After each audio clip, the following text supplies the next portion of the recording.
வணக்கம். நாளை மகா சிவராத்திரி. மிக அற்புதமான நாள். சிவனருளை பெற வேண்டிய மிக முக்கியமான நாள்.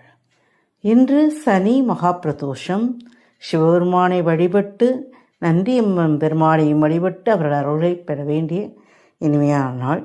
இந்நாளில் மிக பழமை வாய்ந்த 1000 வருடம் பழமை வாய்ந்த ஒரு சிவலிங்கத்தை பற்றிய அதன் கோவிலை பற்றிய ஒரு சிறப்பு பதிவு. 1000 வருடம் பழமை வாய்ந்த இனிய சிவலிங்கம், 3 வேளையும் நிறம் மாறும் சிவலிங்கம். இன்று வரை அது துலங்காத மர்மமாகவே இருக்கிறது. இந்த ஆலயத்தை எங்கே நாம் காணலாம் என்றால், இந்தியாவில் ராஜஸ்தான் மாநிலத்துள்ள தோல்பூரில் உள்ள சிவாலயத்தில் தினமும் நிறம் மாறும் அதிசய சிவலிங்கம் உள்ளது. தோல்பூரில் உள்ள 1000 ஆண்டு பழமை வாய்ந்த சிவனின் பெயர் அக்ஷலேஸ்வர மகாதேவ் என்பதாகும். இந்த லிங்கமானது காலை, நண்பகல், இரவு ஆகிய 3 வேளைகளில் வெவ்வேறு நிறங்களில் காட்சியளிக்கிறது. இந்த அதிசயமானது வருடத்தின் அனைத்து நாட்களிலும் நிகழ்கிறது. காலை நேரங்களில் சிவந்த நிறத்தில் காட்சியளிக்கும் இந்த லிங்கம் நண்பகலில் காவி நிறத்தில் காட்சியளிக்கிறது. இரவில் கருப்பாக காட்சியளிக்கிறது. மீண்டும் காலையில் சிவப்பு நிறமாக மாறிவிடுகிறது.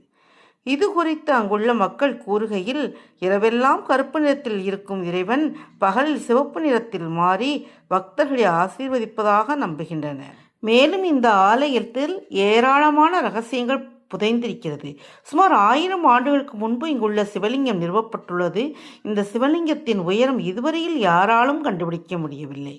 இதன் அடிப்பகுதி 1000 அடிகளையும் தாண்டி தரைக்கு கீழே புதைந்து கிடக்கிறது. சிவன் அடிமுடி காண முடியாதவர் என்பதை உணர்த்துகின்ற ஆலயமாக இது விளங்குகிறது. பூமியில் சிவன் காலடி எடுத்து வைத்த ஒரே இடம் இதுதான். இந்த இடம்தான் பூமியின் மையமாக இருக்கும் என்று கோவில் நிர்வாகத்தினர் கூறுகிறார்கள். திருமணம் ஆகாதவர்கள் இந்த ஆலயத்தில் வந்து வழிபட்டால் மனதுக்கு பிடித்த வாழ்க்கை துணை அமைந்துவிடும் என்கின்றனர். சிவனை வேண்டுவோர் இவ்வுலகத்தில் மட்டுமல்ல மறு உலகத்திலும் உள்ள எல்லா நன்மைகளையும் நமக்கு அருள்வாது என்பது திண்ணம்.